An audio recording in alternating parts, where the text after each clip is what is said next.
반갑습니다. 오늘도 여러분들에게 축구 정보를 전달해드리기 위해 찾아온 볼차는 사나이입니다. 구독과 좋아요는 저에게 큰 힘이 되니 눌러주시면 감사하겠습니다. 그럼 분석 시작하겠습니다. 첫 번째로 전남 드래곤즈 대 화성FC 경기 알아보겠습니다. 먼저 전남의 포메이션은 5-3-2이며 5백 구조로 수비 라인을 단단히 형성한 뒤 역습 중심의 전술을 구사한다. 호나는 수비 전환 시 전방 압박에도 가담하며 후방 빌드업 시에도 적극적인 움직임을 보인다. 레반드로는 침투 속도가 매우 빠르며 수비 뒷공간을 활용한 라인 브레이킹 능력이 뛰어나다. 알베르티는 후방에서 날카로운 킬패스를 공급하며 역습 시 중장거리 전개를 책임지는 핵심 자원이다. 구현주는 퇴장 징계로 결장하지만 전체 수비 조직에 큰 공백은 없을 것으로 보인다. 이어서 화성의 포메이션은 4-4-2이며 좌우 측면을 활용한 간결한 전개를 시도하지만 중원 압박 대응이 다소 부족하다. 도미닉은 하프 스페이스에서 연계 플레이에는 능하나 상대 수비 라인 파괴력은 제한적이다. 루아는 공격 시 적극적인 포지셔닝을 보이지만 볼 없는 움직임이 예측 가능해 전방에서 봉쇄되는 장면이 잦다. 백승우는 중원에서 압박 회피보다는 간단한 연결 중심의 역할을 맡고 있어 상대 역습을 끊어내는 데에는 한계가 있다. 초보 감독 차두리의 전술 완성도는 아직 안정 단계에 도달하지 못해 수비와 중원의 간격이 자주 벌어진다. 전남은 안정된 수비 라인과 함께 역습 타이밍에서의 날카로움이 돋보이며 결정적인 찬스를 효율적으로 마무리할 수 있는 구조다. 화성은 수비 커버의 불안정함과 중원 연결의 한계로 인해 전남의 속도 전개를 막아내기 어려운 흐름이다. 전술적 완성도, 감독 경험, 핵심 자원 조합까지 모든 면에서 전남이 승리 흐름을 주도할 가능성이 높다. 두 번째로 서울 이랜드 대 부산 아이파크 경기 알아보겠습니다. 먼저 이랜드의 포메이션은 4-4-2이며 좌우 측면의 윙포워드와 풀백을 동시에 배치해 수적 우세를 만들어내는 전술을 구사한다. 아이데일은 공격 시 빠른 패스 리듬과 오버래핑 타이밍으로 측면에서의 전개를 유기적으로 이어준다. 페드링요는 중원과 측면을 오가며 볼 연결과 탈압박에 능하고 이선 진입 타이밍도 뛰어난 자원이다. 에울레르는 왼발 킥이 뛰어나며 직접 프리킥 상황에서 득점 기대치가 매우 높은 전술적 무기다. 전체적으로 측면 공세가 강력하고 세트피스 시 에이스의 킥 능력으로 전환되는 골 루트가 명확한 편이다. 이어서 부산 아이파크의 포메이션은 3-4-3이며 좌우 윙백 한 명씩만 배치된 구조로 인해 수비 시 측면 공간에서 수적 열세에 자주 놓인다. 곤잘로는 개인기와 볼 컨트롤 능력은 우수하지만 측면 지원 부족으로 단독 돌파 후 연계에 제한이 따른다. 빌레로는 이선에서 움직임은 활발하나 압박 회피보다는 빠른 패스 의존도가 높아 중원 장악에 시간이 소요된다.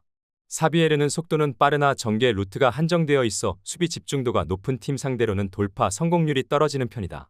전반적으로 측면 수비 부담이 크고 프리킥, 코너킥 상황에서의 수비 집중력도 불안정하다. 서울 이랜드는 측면 수적 우위와 에이스 에울레르의 킥 능력을 전술적 핵심으로 활용할 수 있는 구조이며 공간 활용 면에서도 전술적 강점이 확실하다. 반면 부산은 수비 구조상 측면에서 반복적인 수적 열세에 놓이며 킥 방어 조직력에서도 흔들리는 흐름을 보인다. 경기 전반의 흐름, 측면 장악력, 세트피스 효율까지 감안했을 때 서울 이랜드가 유리한 승부를 만들어갈 가능성이 높다. 세 번째로 서울FC 대 제주FC 경기 알아보겠습니다. 먼저 서울FC의 포메이션은 4-4-2이며 둑스가 전방에서 제공권과 포스트 플레이를 책임지고 있다. 루카스는 직전 김천전에서 삼국지의 조자룡처럼 드리블 돌파로 수비진을 전멸시키며 골을 기록해 경기력 반등에 신호탄을 쏘아 올렸다. 링가드는 아직 기대만큼의 퍼포먼스를 보여주진 못했지만 전방 침투와 세컨볼 연계에서 가능성을 보이고 있다. 이승모의 부상은 아쉽지만 중원 조합은 안정적으로 구성되어 있으며 홈경기에서의 전개력은 점차 살아나고 있다. 특히 루카스의 폼이 회복될 경우 서울의 공격 루트 다양화가 본격화될 가능성이 높다. 이어서 제주FC의 포메이션은 4-3-3이며 유리 조나탄은 박스 안에서의 제공권과 포지셔닝의 강점을 지닌 자원이다. 김준하는 전방 압박과 연계 플레이에서 기여도가 높지만 마무리 결정력에 기복이 있는 편이다. 남태희는 노련한 경기 운영이 강점이지만 여름철 체력 저하 구간에서 활동량이 제한되는 문제도 있다. 가장 큰 변수는 제주 선수단의 원정 일정이다. 서귀포에서 김포까지 장거리 비행 후 서울까지 버스로 추가 이동해야 하는 상황으로 체력 회복이 완전하지 못한 채 경기를 치러야 할 가능성이 높다. 제주는 여름철 원정에서 기동력이 급감하며 경기 후반으로 갈수록 집중력 저하가 심해지는 흐름이 반복되고 있다. 서울은 루카스를 중심으로 전방에서의 활기가 살아나고 있으며 홈에서 경기 주도권을 잡을 수 있는 구조를 형성했다. 제주는 장거리 원정 여파와 여름철 체력 이슈가 겹치며 후반 실점 리스크가 크게 드러날 수 있는 경기다. 이번 경기는 상승세를 타기 시작한 서울이 흐름을 이어갈 가능성이 높다. 영상은 잘 보고 계신가요? 최종 조합픽 및 더 많은 정보를 원하시면 댓글란 하단 영어 클릭 후 문의주세요. 끝으로 구독과 좋아요 꼭 부탁드리겠습니다. 이어서 경기 분석 시작해보겠습니다. 네 번째로 전북현대 대 울산현대 경기 알아보겠습니다. 먼저 전북의 포메이션은 4-3-3이며 티아고가 전방에서 제공권과 득점 포지셔닝을 책임지고 있다. 전진우는 볼 운반과 박스 근처 창의적인 패스의 강점을 지닌 자원으로 전북의 공격 중심축이다. 강상윤은 측면에서 과감한 침투와 공간 창출을 도모하지만 크로스 정확도는 다소 아쉽다. 주전 공격수 콤파뇨의 부상은 전북의 전방 결정력에 큰 영향을 미치며 경기력 기복으로 이어지고 있다. 전체적으로 빌드업 과정은 깔끔하지만 마지막 박스 진입 이후 마무리가 부족한 경향이 지속되고 있다. 특히 콤파뇨 이적설 등 팀 내외부 분위기가 흔들리는 상황이라 심리적 불안정성도 변수다. 이어서 울산의 포메이션은 4-4-2이며 에릭과 이청용의 이선과 전방 스위칭 전개가 핵심 패턴으로 작동하고 있다. 보야니치는 중원에서의 빌드업 완성도는 높지만 공격 전개 시 패스가 측면으로 과도하게 쏠리는 경향이 있다. 이청용은 볼 배급과 전진 패스의 강점을 보이지만 활동량이 일정 수준 이하로 유지되는 단점도 존재한다. 윤종규의 부상으로 인해 측면 수비에서 불안정한 라인이 형성되고 있으며 공격 전환 속도도 제한되고 있다. 무고사나 마무리 자원 부재로 인해 상대 박스 안에서의 침투 빈도와 위협도 역시 떨어지는 편이다. 울산 역시 플랜 B 없이 단일 전개 루트에 의존하는 양상이 반복되고 있으며 후반 집중력 저하가 자주 발생하고 있다. 전북은 콤파녀 부상 공백과 마무리 부재가 치명적이며 결정적인 순간마다 날이 무뎌진다. 울산은 전체적인 빌드업 완성도는 높지만 날카로운 침투가 사라진 상태에서 마무리는 더욱 어려워졌다. 이번 경기는 소문난 잔치에 먹을 게 없다는 말이 가장 어울리는 매치업이다. 다섯 번째로 FC 안양 대 대전 시티즌 경기 알아보겠습니다. 먼저 안양의 포메이션은 3-4-3이며 못다는 최전방에서 포스트 플레이와 제공권으로 중심 역할을 수행하고 있다. 야고는 활동량이 많고 측면 돌파가 뛰어나며 마테우스는 이선에서의 유연한 연계와 중거리 슈팅이 강점이다. 전체적으로 라인을 올린 상태에서 유기적인 이선 침투와 넓은 공간 활용을 잘 구현하고 있다. 유병훈 감독은 상대 맞춤형 전술 설계에 능해 강팀 상대로도 과감하게 경기 주도권을 가져가는 전략을 자주 활용한다. 특히 못다의 타깃 플레이를 중심으로 대전의 불안한 센터백 라인을 적극 공략할 수 있는 구조다. 이어서 대전의 포메이션은 3-5-2이며 주민규는 박스 내 움직임과 결정력에서 여전히 위협적인 자원이다. 김현호는 세컨볼 낚아채기와 연계 플레이에서 강점을 보이며 켈빈은 박스 외곽에서의 전진성이 뛰어나다.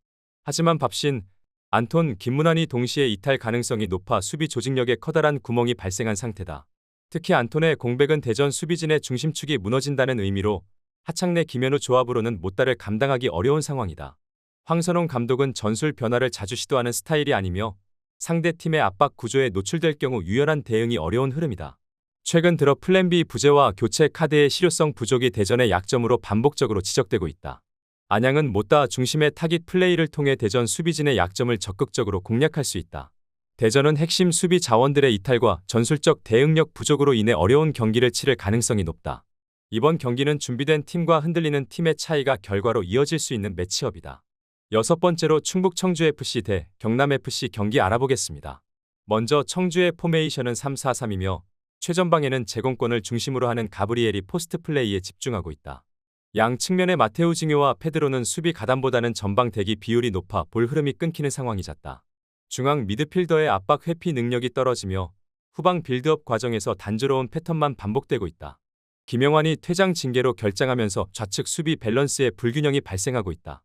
이어서 경남의 포메이션은 4-2-3-1이며 이종원이 인버티드 드리블을 통해 이선 진입을 시도하고 있다.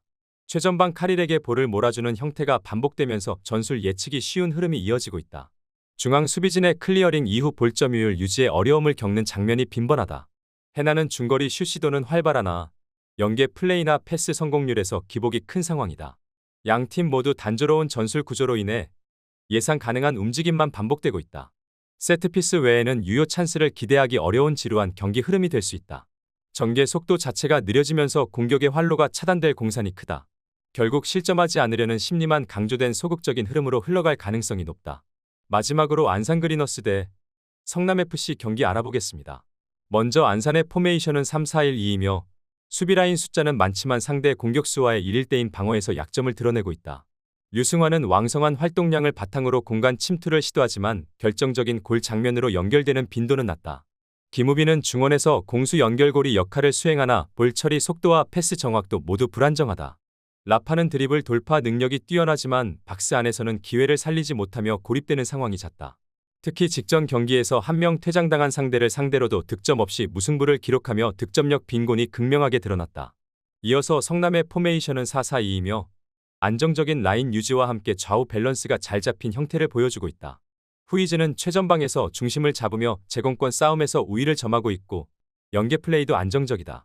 정원진은 측면에서 유기적인 침투 움직임으로 득점 루트를 다양화하고 있으며 빠른 역습에도 강점을 보인다.